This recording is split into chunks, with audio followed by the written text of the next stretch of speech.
even catch you off guard? Yes. Why did it catch you off guard?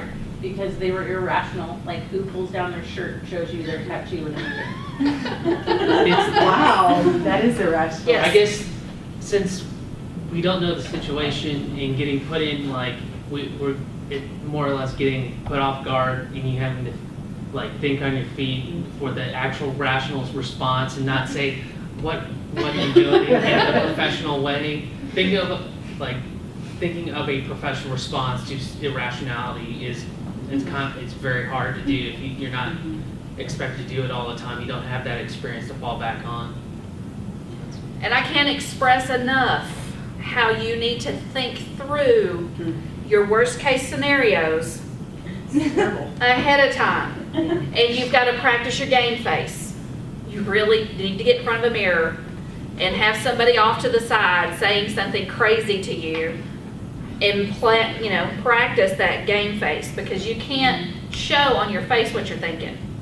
You just can't. Then you'll have a whole nother issue. So practice. Think ahead of time what could go wrong and have a plan in place for that. And just be prepared. All of these situations were authentic.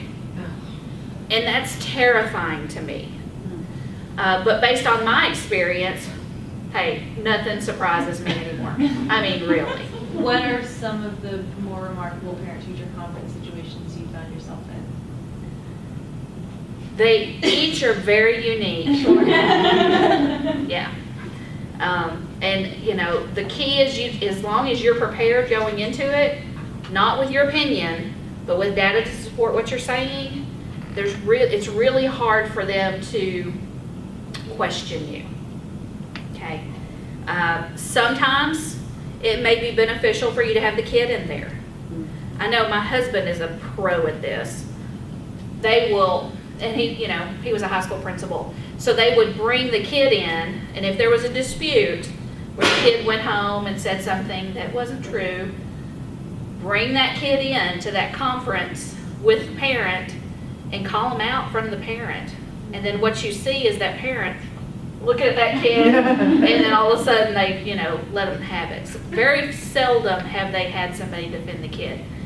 Usually they get very angry, and then that's a whole nother keep your straight face on. But call them out, Have the kid call the parent, tell the parent what they did with you standing there. Just little things like that will go a long way. But the most important thing, be prepared. Keep your game face on. How do you prepare for a situation? Like, how do you handle if someone pulls down their shirt and shows you their Superman tattoo? Like, what do you do? What do you? I would just say, "That's nice," and then spin it right back to what we've got in front of us. Okay, I was like, did you just go? Okay, well, let me tell you about Johnny. I would because we're about to learn about that type of a parent in the child that we're going to be discussing in a little bit. They need the attention. Yeah. Very nice. And then immediately move on. Okay. Even if you think it's the most gaudy thing you've ever seen, very nice, and move on, because he needs that. Yeah. He needs that for Reassurance. whatever reason. He needs it. Yes. In Megan's scenario that I gave her, she had a really confrontational parent that was from the start exceedingly rude and kind of hostile. So she did really well on answering. But I was just wondering, in that type of scenario, how quickly do you say, let's see if such and such is available to come in and we can meet about this together, calling in administration or whoever? Depending on the situation, if you suspect it could be volatile, I would tell my principal ahead of time and just say, you might want to just drop by at this time because we're going to be having this conference. And if they get belligerent, you can just say, I'm sorry, until we can get under control, this meeting is over. And then if they can't pull themselves together, you gather your stuff up and walk out the door. I mean, you need to do everything you can to de-escalate, to meet the parent where they are, to acknowledge and honor their concerns. But if there's no controlling it and they are cussing you, or especially if they're cussing you, if they start cussing you, you can just say, this meeting's over. Thank you for your time. I appreciate you coming up. And then you go tell your principal what happened, and Okay. but document everything, have it all down on paper.